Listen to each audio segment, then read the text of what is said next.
आज ही के दिन। तो ये जो कोड संख्या इसका के है, तो इसको हम लोग सॉल्व करने वाले हैं। तो चलिए देखते हैं। इसमें क्वेश्चन नंबर पहला है अभिकथन दिया गया है क्वेश्चन नंबर पहले का कि शिक्षकों को शिक्षार्थियों के बीच व्यक्तिगत भिन्नताओं का सम्मान करना चाहिए और सभी शिक्षार्थियों की आवश्यकताओं के अनुसार अपने शिक्षण को समायोजित करना चाहिए, जो कि ये सही है। कारण आ रहा है कि शिक्षकों को विविध पृष्ठभूमि के शिक्षार्थियों को पढ़ाते समय उनके बीच सहयोग, समूह कार्य और बातचीत से बचना चाहिए, जो कि ये गलत है। बातचीत से बचना नहीं चाहिए, सहयोग करना चाहिए, जो कि ये गलत है। कारण गलत है। इसमें अभिकथन ए सही है और कारण गलत है, इसलिए इसका ऑप्शन नंबर इसका पहला सही होगा। ए सही है लेकिन आर गलत है। फिर इसके बाद आता है क्वेश्चन नंबर सेकंड है। क्वेश्चन नंबर सेकंड में कहा जा रहा है कि पियाजे और वाइगोस्की के सिद्धांत में एक प्रमुख समानता है। तो पियाजे और वाइगोस्की के कौन से सिद्धांत में एक प्रमुख समानता है? तो बच्चों की स्वयं की शिक्षा में संलग्न और जुड़ाव। तो ऑप्शन नंबर इसका ए वाला राइट होगा। बच्चों की स्वयं की शिक्षा में संलग्न और जुड़ाव, जो कि ये ऑप्शन नंबर इसका पहला सही होगा। फिर इसके बाद आता है क्वेश्चन नंबर थर्ड है।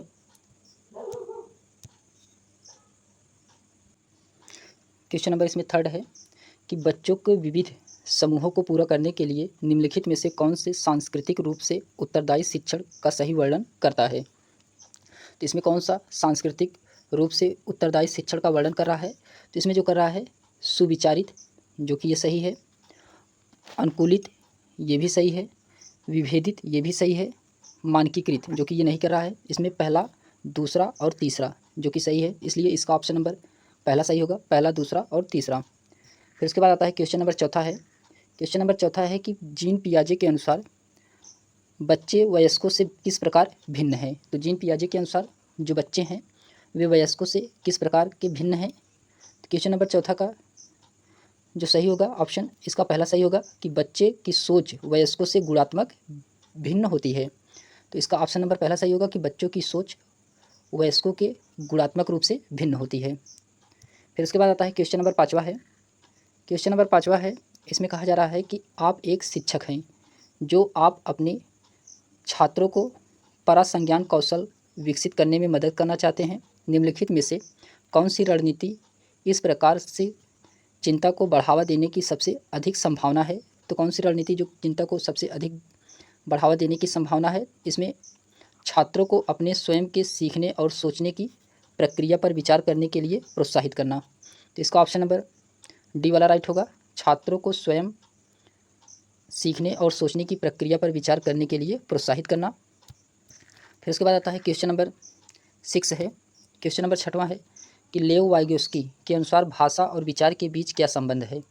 तो लेव वाइगोस्की के अनुसार भाषा और विचार के बीच संबंध क्या है? तो भाषा और विचार विकास की जटिल विनियमित प्रक्रियाएं हैं। तो ऑप्शन नंबर इसका बी वाला राइट होगा। दूसरा सही होगा, भाषा और विचार विकास की जटिल विनियमित प्रक्रियाएं हैं। तो ऑप्शन नंबर इसका सेकंड वाला सही होगा। फिर उसके बाद आता है क्वेश्चन नंबर 7 है। क्वेश्चन नंबर 7 है कि एक शिक्षिका खुद से पूछती है, मैं ऐसे अनुभव कैसे प्रदान कर सकती हूँ जिसमें छात्रों को पर्यावरण में विभिन्न प्रकार की वस्तुओं को वर्गीकृत करने और उनकी वर्गीकरण के स्कीमों का विश्लेषण करने की आवश्यकता होता है। वह छात्र में किस बुद्धिमत्ता को बढ़ावा देने की कोशिश कर रहा है? तो छात्र को किस में बढ़ावा देने की कोशिश कर रहा है? तो वह प्रकृत बुद्धिमत्ता की। ऑप्शन नंबर इसका पहला वाला राइट होगा, प्रकृत बुद्धिमत्ता की। फिर उसके बाद आता है क्वेश्चन नंबर 8वां है। क्वेश्चन नंबर 8वां है कि छात्रों के लिए कक्षा में प्रतिक्रिया सबसे अधिक प्रभावी होती है जब क्या हो कि छात्रों के लिए कक्षा में प्रतिक्रिया सबसे अधिक प्रभावी होती है जब यह सीखने की गतिविधि के दौरान और पश्चात भी होता है। तो ऑप्शन नंबर इसका चौथा सही होगा। ऑप्शन नंबर इसका चौथा वाला सही होगा कि यह सीखने की गतिविधि के दौरान और पश्चात भी होता है। फिर इसके बाद आता है क्वेश्चन नंबर 9 है। क्वेश्चन नंबर 9 है कि रमा एक शिक्षिका है जो वाइगोस्की के सिद्धांत को अपनी कक्षा में लागू कर रही है और वह एक चुनौतीपूर्ण कार्य को पूरा करने के लिए अपने छात्रों को समूहों में काम करने के लिए नियुक्त करती है। कार्य के दौरान एक महत्वपूर्ण संकल्पना को समझने के लिए संघर्ष करता है। रमा के लिए इस छात्र की मदद करने का सबसे प्रभावी तरीका क्या होगा? तो सबसे प्रभावी तरीका इसमें क्या होता है? तो छात्र के साथ समस्या पर काम करे और समूह के अन्य सदस्यों को शामिल करते हुए आवश्यकता अनुसार मार्गदर्शन करे और प्रतिपुष्टि प्रदान करें। तो ऑप्शन नंबर इसका सेकंड वाला सही होगा। फिर उसके बाद आता है क्वेश्चन नंबर 10 है कि भावनाओं, व्यक्तित्व और सामाजिक संबंधों में परिवर्तन और स्थिरता किस विकास में सम्मिलित है? तो यह किस विकास में सम्मिलित है? तो भावनात्मक में। ऑप्शन नंबर इसका चौथा वाला राइट होगा, भावनात्मक में सम्मिलित होता है। फिर क्वेश्चन नंबर 11 है कि रचनावादी शिक्षण विद्यार्थियों को अधिगम की ओर ले जाता है। तो रचनावादी शिक्षण विद्यार्थियों को अधिगम की ओर ले जाता है, किस तरफ ले जाता है? तो ये ले जाता है खोज आधारित। ऑप्शन नंबर इसका तीसरा वाला राइट होगा, खोज आधारित। फिर उसके बाद आता है क्वेश्चन नंबर 12 है कि प्रगतिशील शिक्षा में बच्चों को किस तरह देखा जाता है? तो प्रगतिशील शिक्षा में बच्चों को किस तरह देखा जाता है? तो ज्ञानवर्धक और अर्थ की रचना करने वाले। तो ऑप्शन नंबर इसका पहला वाला राइट होगा, ज्ञानवर्धक और अर्थ की रचना करने वाले। फिर उसके बाद आता है क्वेश्चन नंबर 13 है कि जीन पियाजे के संज्ञानात्मक विकास का सिद्धांत यह बताता है कि, तो जीन पियाजे के संज्ञानात्मक विकास का सिद्धांत क्या बताता है? कि पाठ्यक्रम को बच्चों की आयु, समूह व चरण को ध्यान में रख के तैयार किया जाना चाहिए। ऑप्शन नंबर इसका पहला वाला राइट होगा कि बच्चों को आयु के अनुसार चरण को ध्यान में रख के तैयार किया जाना चाहिए पाठ्यक्रम को। तो ऑप्शन नंबर इसका ए वाला राइट होगा। फिर इसके बाद आता है क्वेश्चन नंबर 14 है। क्वेश्चन नंबर 14 है महारत हासिल करने के लक्ष्य निर्धारित करने से छात्र की अप्रेरणा और योग्यता के बारे में विचार कैसे प्रभावित होती है? तो कैसे प्रभावित होती है? इसमें यह अक्सर योग्यता के वृद्धिशील दृष्टिकोण में बढ़ती हुई आंतरिक अप्रेरणा और विकास को दर्शाता है। तो इसका ऑप्शन नंबर 4 वाला राइट होगा। फिर उसके बाद आता है क्वेश्चन नंबर 15 है, इसमें अभिकथन दिया गया है और कारण दिया गया है। क्वेश्चन नंबर 15 में अभिकथन और कारण दिया गया है। तो इसमें अभिकथन कह रहा है कि किशोरावस्था के दौरान जेंडर अपेक्षाओं के अनुरूप स्त्रीत्व या पुरुषत्व की परंपराओं का पालन करने के लिए दबाव बढ़ाया जाता है, जो कि ये सही है। कारण आर है कि जेंडर और जेंडर भूमिकाएं जैविक रूप से निर्धारित की जाती है, जो कि ये गलत है। तो इसमें अभिकथन सही है और कारण गलत है, इसलिए इसका ऑप्शन नंबर पहला वाला राइट होगा।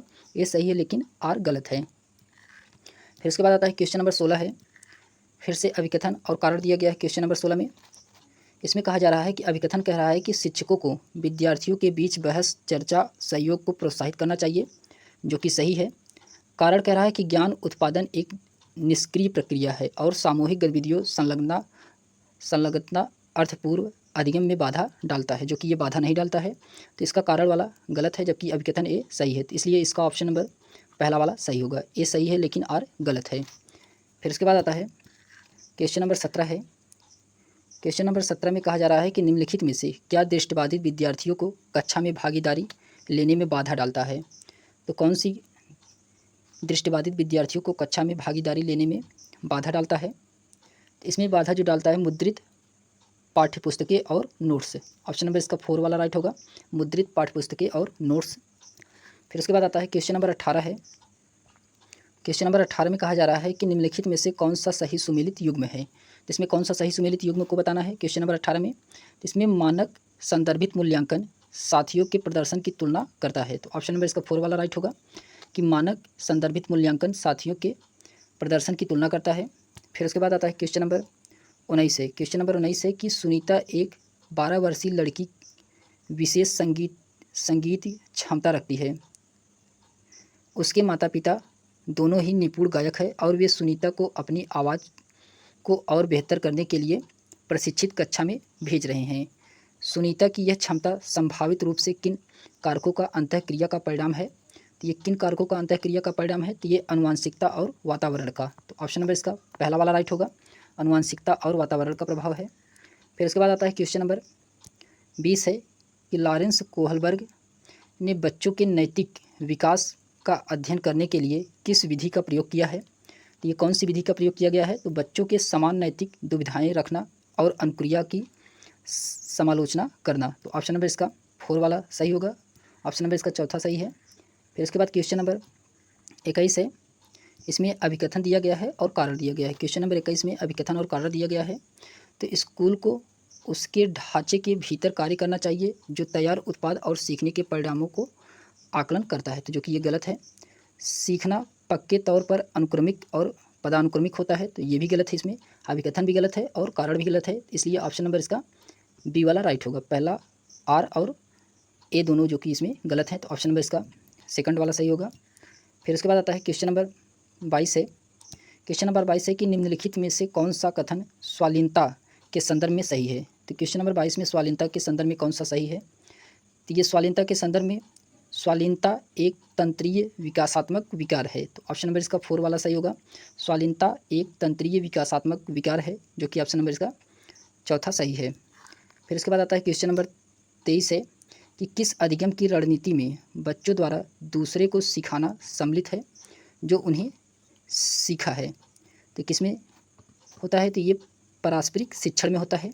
ऑप्शन नंबर इसका सेकंड वाला सही होगा, पारस्परिक शिक्षण।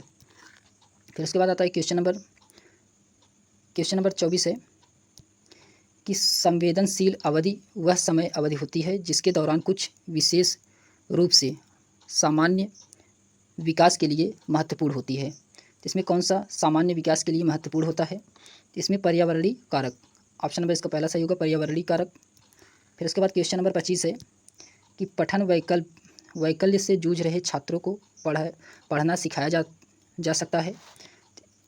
क्वेश्चन नंबर 25 में कहा जा रहा है कि पठन वैकल्य से जूझ रहे छात्रों को पढ़ना सिखाया जाता है, तो यह किससे पढ़ना सिखाया जाता है, तो व्यवस्थित ध्वन्यात्मक प्रशिक्षण के माध्यम से। तो ऑप्शन नंबर इसका सी वाला राइट होगा, व्यवस्थित ध्वन्यात्मक प्रशिक्षण के माध्यम से सिखाया जाता है।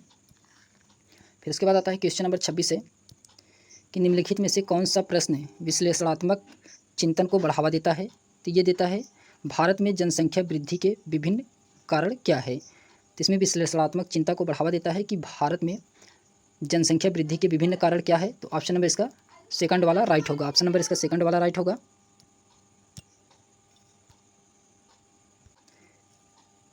फिर उसके बाद आता है क्वेश्चन नंबर 27 है। क्वेश्चन नंबर 27 में अभिकथन और कारण दिया गया है। तो क्वेश्चन नंबर 27 में अभिकथन कह रहा है कि शिक्षकों को बच्चों को प्रयोग के लिए बहुत सारे अवसर देना चाहिए ताकि उदाहरणों और गैर उदाहरणों पर चर्चा करनी चाहिए, तो जो कि ये सही है। फिर उसके बाद कह रहा है कि बच्चों में गलत धारणाओं से निपटना एक रचनात्मक तरीका विपरीत उदाहरण प्रदान करता है, तो ये भी इसमें सही है और सही व्याख्या भी कर रहा है। तो कारण भी सही है और अभिकथन भी सही है और सही व्याख्या भी कर रहा है, इसलिए इसका ऑप्शन नंबर तीसरा वाला सही होगा। ए और आर दोनों सही है, ए आर की सही व्याख्या कर रहा है। फिर उसके बाद आता है क्वेश्चन नंबर 28 भी दिया गया है, अभिकथन और कारण दिया गया क्वेश्चन नंबर 28 में। इसमें अभिकथन कह रहा है कि एशियाई संस्कृतियों में जो सामाजिक सद्भावना पर जोर देता है, क्रोध की अभिव्यक्ति को हतोत्साहित किया जाता है और शर्म को प्रोत्साहित किया जाता है, जो कि ये सही है और इसमें कहा जा रहा है ये सही है।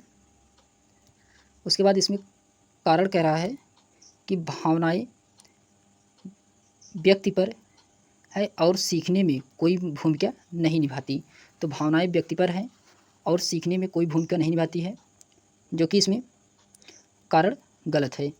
अभिकथन सही है, कारण गलत है, इसलिए इसका ऑप्शन नंबर पहला वाला राइट होगा। ये सही है लेकिन आर गलत है। फिर उसके बाद आता है क्वेश्चन नंबर 29 है।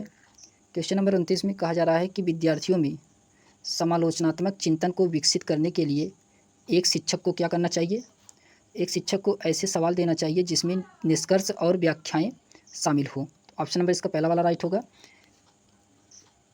कि विद्यार्थियों में समालोचनात्मक चिंतन को विकसित करने के लिए एक शिक्षक को क्या करना चाहिए, ऐसे सवाल देना चाहिए जिसमें निष्कर्ष और व्याख्याएं सम्मिलित होती हैं।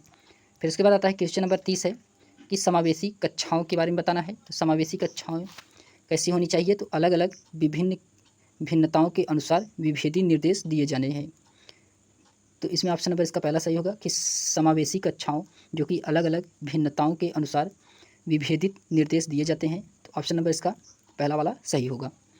तो हम लोगों ने CDP को देखा है, इसके बाद हम लोग हिंदी के प्रैक्टिस सेट को सॉल्व करेंगे और उसके बाद चयन करना है। इस गद्यांश में क्या कहा जा रहा है, सबसे पहले गद्यांश को हम लोग देखते हैं। गद्यांश में कहा जा रहा है कि साहित्य सदैव समाज को निरंतरता प्रदान करता है। यह साहित्य और समाज का गहरा संबंध ही है कि साहित्य में समाज के विशृंखलित होते सिद्धांतों और टूटे बिखरते मूल्यों की चिंता बराबर बनी रहती है। वहीं साहित्य कालों के बंधन को तोड़कर उसकी सीमाओं से परे जाकर कालजीय बन पाता है, जिसमें मानवीय सत्य की व्याख्या हो और संवेदनाओं के सहारे आस्था जगाने का प्रयास हो। समय समय पर साहित्यकारों ने समाज के बदतर होने की स्थिति को पहचाना है। कुछ रचनाकार हमारे साहित्य पटल पर ऐसी गहरी छाप छोड़ जाते हैं जिसकी आवश्यकता हर युग में बनी रहती है, जिसके विचार सदैव तरोताज़ा ही रहते हैं और जिनकी रचनाएं समाज को दीप्त करने का दायित्व निभाती चलती है। उनका साहित्यकार व्यक्तित्व केवल समस्याओं को ही नहीं परखता बल्कि मनुष्यता में विश्वास को बचाए रखने की कोशिश करता है। तो इसको सबसे पहले हम लोग इसमें 91 क्वेश्चन है कि समाज के बदतर होने की स्थिति वाक्य में रेखांकित शब्द का अर्थ है। तो इसमें बदतर से क्या तात्पर्य है? तो बदतर से तात्पर्य इसमें अत्यधिक बुरा होना। तो ऑप्शन नंबर इसका पहला वाला राइट है, अत्यधिक बुरा होना, जबकि दुराचारी नहीं होगा, अभिमानी भी नहीं होगा और बेईमानी भी नहीं होगा। तो इसमें अत्यधिक बुरा, जो कि ऑप्शन नंबर इसका पहला राइट होगा। फिर इसके बाद क्वेश्चन नंबर सेकंड है, क्वेश्चन नंबर 92 है कि गद्यांश के अनुसार साहित्य में किस तरह की चिंता झलकती है। तो गद्यांश के अनुसार साहित्य में किस तरह की चिंता झलकती है? तो इसमें जो चिंता झलकती है मूल्यों के बिखरने की। ऑप्शन नंबर इसका 4 वाला सही है, मूल्यों के बिखरने की। फिर क्वेश्चन नंबर 93 है, कौन सा साहित्य कालजीय साहित्य बन पाता है? तो कौन सा साहित्य कालजीय साहित्य बन पाता है? तो 93 का जो आंसर होगा, जो मानवीय सत्य की व्याख्या करे, जो मानवीय सत्य की व्याख्या करे। तो ऑप्शन नंबर इसका 93 का पहला होगा। फिर इसके बाद 94 का है, विश्वास शब्द का अर्थ है। तो विश्वास शब्द का क्या अर्थ है? तो इसमें विश्वास शब्द का अर्थ है निश्चित धारणा। ऑप्शन नंबर इसका सेकंड वाला सही होगा, निश्चित धारणा। फिर इसके बाद आता है क्वेश्चन नंबर 95 है कि विशृंखलित में प्रत्यय है। तो विशृंखलित में क्या प्रत्यय है? तो इत प्रत्यय है। ऑप्शन नंबर इसका पहला सही होगा, इत प्रत्यय है इसमें। फिर क्वेश्चन नंबर 96 है, साहित्यकारों ने समाज की किस स्थिति की पहचान करने का प्रयास किया है? तो साहित्यकारों ने समाज की किस स्थिति को पहचान करने का प्रयास किया हुआ है? तो ये प्रयास किया है पतन की ओर जाता हुआ समाज। ऑप्शन नंबर इसका 4 वाला राइट होगा, पतन की ओर जाता हुआ समाज को पहचाना है। फिर इसके बाद क्वेश्चन नंबर 97 है, कालजीय से तात्पर्य है। तो कालजीय से तात्पर्य क्या है? तो इसमें कालजीय से तात्पर्य है कि हर काल में प्रासंगिक हो। ऑप्शन नंबर इसका 4 वाला राइट होगा, हर काल में प्रासंगिक हो। फिर इसके बाद आता है क्वेश्चन नंबर 98 है कि किस तरह के साहित्यकारों की आवश्यकता हर युग में बनी रहती है। तो किस तरह के साहित्यकारों की आवश्यकता हर युग में बनी रहती है? इसमें जो बनी रहती है, जो समाज को जागरूक करते हैं। तो ऑप्शन नंबर इसका सी सही होगा, थर्ड वाला सही होगा, जो समाज को जागरूक करते हैं। फिर इसके बाद क्वेश्चन नंबर 99 है कि समाज को गति कौन प्रदान करता है? तो साहित्य। ऑप्शन नंबर इसका सेकंड वाला सही होगा कि समाज को गति कौन प्रदान करता है? तो साहित्य करता है। फिर उसके बाद दिया गया है पद्यांशिक, एक पद्यांश दिया गया है, उसको पढ़ करके आपको सही विकल्प का चयन करना है। तो इसमें पद्यांश में कहा जा रहा है, दिवसावसान का समय, मेघमय आसमान से उतर रही वह संध्या सुंदर सी परी, परी सी धीरे धीरे, तिमिरांचल में चंचलता का नहीं कहीं आभास, मधुर मधुर है दोनों के आधार, किंतु जरा गंभीर नहीं है उनमें हास विलास, हंसता है केवल तारा एक, गुथा हुआ उन घुघराले काले काले बालों से, हृदय राज की रानी का वह करता है अभिषेक। तो इसमें सबसे पहले क्वेश्चन नंबर 100 है, क्वेश्चन नंबर 100 है कि संध्या सुंदरी किस तरह का आकाश से उतर रही है। तो संध्या सुंदरी किस तरह की आकाश से उतर रही है? तो ये बादलों से भरे आकाश से। ऑप्शन नंबर इसका 4 वाला राइट होगा, बादलों से भरे आकाश से। क्वेश्चन नंबर 101 है कि हृदय राज की रानी किसके लिए प्रयुक्त हुआ है? तो हृदय राज की रानी किसके लिए प्रयुक्त किया गया है? तो ये संध्या के लिए किया गया है। ऑप्शन नंबर इसका ए वाला राइट होगा। फिर क्वेश्चन नंबर 102 है कि दिवसावसान का संधि विच्छेद क्या होगा? तो दिवस अवसान, दिवस धन अवसान। ऑप्शन नंबर इसका थर्ड वाला राइट होगा, दिवस धन अवसान। फिर इसके बाद क्वेश्चन नंबर 103 है कि पद्यांश में किस चित्रण हुआ है? तो पद्यांश में किसका चित्रण किया गया है? तो ये किया गया है प्रकृति का। ऑप्शन नंबर इसका थर्ड वाला राइट होगा, प्रकृति का किया गया है। फिर इसके बाद आता है क्वेश्चन नंबर 104 है कि किसके हंसने की बात की गई है? तो किसके हंसने की बात की गई है 104 में? ये तारा को हंसने की बात की गई है। ऑप्शन नंबर इसका 4 वाला राइट होगा। क्वेश्चन नंबर 105 है कि पद्यांश में किस अलंकार का प्रयोग अधिमुखरित है, इसमें मानवीकरण का। तो ऑप्शन नंबर इसका सेकंड वाला राइट होगा, मानवीकरण का। फिर इसके बाद आता है क्वेश्चन नंबर 106 है, अध्यापकों, शिक्षार्थियों और सामग्री पर टेस्ट व अवलोकन का प्रभाव क्या कहलाता है। इसमें क्या कहलाता है, इसमें भाषा परीक्षण का प्रभाव, भाषा परीक्षण का प्रभाव। ऑप्शन नंबर इसका 4 वाला राइट होगा। फिर इसके बाद आता है क्वेश्चन नंबर 107 है, क्वेश्चन नंबर 107 है कि कॉलम ए और कॉलम बी का मिलान कराना है। तो कॉलम ए में संप्रेषणात्मक भाषा शिक्षण, ये जो कि व्याकरण को अवगणात्मक तरीके से पढ़ना, प्रत्यक्ष विधि ये जो कि मौन पाठन, व्याकरण अनुवाद ये जो कि लिखित साहित्य सामग्री, और बेस्ट की नवीन विधि ये जो कि सामाजिक रूप से स्वीकृति और संदर्भ के अनुरूप। इसका ए का चौथा होगा, बी का दूसरा, सी का तीसरा और डी का पहला सही होगा, इसलिए ऑप्शन नंबर इसका 4 वाला राइट होगा। फिर इसके बाद आता है क्वेश्चन नंबर 108 है कि अधिगम का कौन सा मत इस बात में विश्वास रखता है कि मौखिक या अमौखिक भाषा आदत निर्माण की प्रक्रिया के माध्यम से आती है। इसमें कौन सा आंसर सही होगा, इसमें व्यवहारवादी। ऑप्शन नंबर इसका डी वाला यानी कि 4 इसका राइट होगा। फिर इसके बाद आता है क्वेश्चन नंबर 109 है कि कक्षा 5 की भाषा अध्यापक अपनी कक्षा में भाषा शिक्षण के लिए प्रतिदिन अनेक प्रकार की सामग्री जैसे समाचार पत्र, भोजन तालिका और रेल यात्रा के टिकट आदि लाती है। वह अधिगम के लिए क्या कर रही है, तो वह अधिगम को और अधिक वास्तविक तथा उपयोगी बनाने के लिए प्रमाणिक सामग्री का प्रयोग कर रही है। तो ऑप्शन नंबर इसका 3 वाला सही होगा, ऑप्शन नंबर इसका 3 सही होगा। फिर इसके बाद आता है क्वेश्चन नंबर 110 है कि भारत में भाषाओं के बारे में कौन सा कथन सही नहीं है। तो इसमें बताना है कि भारत में भाषाओं के बारे में कौन सा कथन सही नहीं है। तो इसमें संस्कृत आधुनिक भारतीय भाषा, जो कि ऑप्शन नंबर इसका पहला वाला राइट होगा। क्वेश्चन नंबर 111 है कि भारत में बहुभाषावाद के संदर्भ में अध्यापक के लिए क्या समझना जरूरी है। तो भारत में बहुभाषावाद के संदर्भ में अध्यापक के लिए क्या समझना जरूरी है, इसमें कौन सा समझना जरूरी है, इसमें जो है संप्रेषण से सामाजिक संबद्धता स्थापित होती है। तो ऑप्शन नंबर इसका 3 वाला राइट होगा। फिर इसके बाद आता है क्वेश्चन नंबर 112 है कि किसी भी कहानी का समय और स्थान क्या कहलाता है। किसी भी कहानी का समय और स्थान क्या कहलाता है, तो सेटिंग कहलाता है। ऑप्शन नंबर इसका सी वाला, ऑप्शन नंबर इसका डी वाला राइट होगा, ऑप्शन नंबर इसका डी वाला राइट होगा, सेटिंग। फिर आता है क्वेश्चन नंबर 113 है कि श्रवण में क्या सम्मिलित है। तो श्रवण में क्या सम्मिलित है, क्वेश्चन नंबर 113 का श्रवण में ध्वनियों की पहचान करना और उनसे अर्थ निकालना। तो ऑप्शन नंबर इसका सेकंड वाला राइट होगा, ध्वनियों की पहचान करना और उनसे अर्थ निकालना। फिर इसके बाद आता है क्वेश्चन नंबर 114 है कि किसी श्रवण से जुड़ी गतिविधि की योजना बनाते समय कौन सा कारक महत्वपूर्ण नहीं है। इसमें बताना है कौन सा कारक जो महत्वपूर्ण नहीं है। इसमें वक्ताओं का जेंडर, बोलने वाले महिला या पुरुष। ऑप्शन नंबर इसका पहला वाला राइट होगा। फिर इसके बाद क्वेश्चन नंबर 115 है कि भाषा का कौन सा कौशल ग्राहक कौशल है। तो भाषा के कौन से कौशल ग्राहक कौशल है, इसमें कौन सा है, तो श्रवण और पाठन। तो श्रवण और पाठन, ऑप्शन नंबर इसका बी वाला राइट होगा। फिर इसके बाद आता है क्वेश्चन नंबर 116 है कि एक अध्यापक ने बच्चों को रेस्टोरेंट से जुड़ी संपदा से परिचित करवाने वाला काम की दिया है। इस पाठ का क्या उद्देश्य होना चाहिए। तो इस पाठ का क्या उद्देश्य होना चाहिए, इसमें शिक्षार्थियों को कोर्स विषयक सामग्री से परिचित करवाना चाहिए। तो ऑप्शन नंबर इसका तीसरा वाला सही होगा। फिर इसके बाद क्वेश्चन नंबर 117 है कि भाषा की कक्षा में विद्यार्थी अध्यापक के निर्देशन में समूह बनाकर दिए गए टॉपिक पर एक विज्ञापन प्रस्तुत करते हैं।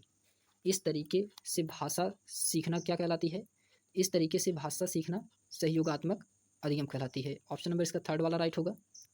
फिर उसके बाद आता है क्वेश्चन नंबर 118 है कि भाषागत कार्य जैसे स्वर शैली, तान, बालाघात और लय को क्या कहा जाता है, तो ध्वन्यात्मक कहा जाता है। ऑप्शन नंबर इसका पहला वाला राइट होगा, ध्वन्यात्मक कहा जाता है। फिर इसके बाद आता है क्वेश्चन नंबर 119 है कि भाषा की कक्षा में एक अध्यापक अपने विद्यार्थियों को एक समूह को ग्राहक, प्रॉपर्टी डीलर, मकान मालिक और किराएदार का अभिनय कराने के लिए कहा और शेष विद्यार्थियों से कहा कि इस अभिनय को देखें और वार्तालाप का आनंद लें। इस गतिविधि को क्या कहा जाएगा, इस गतिविधि को क्या कहा जाएगा, इस गतिविधि को रोल प्ले कहा जाएगा। ऑप्शन नंबर इसका 3 वाला राइट होगा, रोल प्ले कहा जाएगा। फिर आता है क्वेश्चन नंबर 120 है कि विद्यालयों को योगात्मक द्विभाषावाद का अनुसरण करना चाहिए। क्यों करना चाहिए, क्योंकि बच्चे की सांस्कृतिक और भाषा को महत्व देता है। तो ऑप्शन नंबर इसका 3 वाला राइट होगा। इसका 120 का ऑप्शन नंबर थर्ड इसका राइट होगा। तो हम लोग हिंदी का पेपर को सॉल्व किए हैं। इसके बाद हम लोग एसएसटी को सॉल्व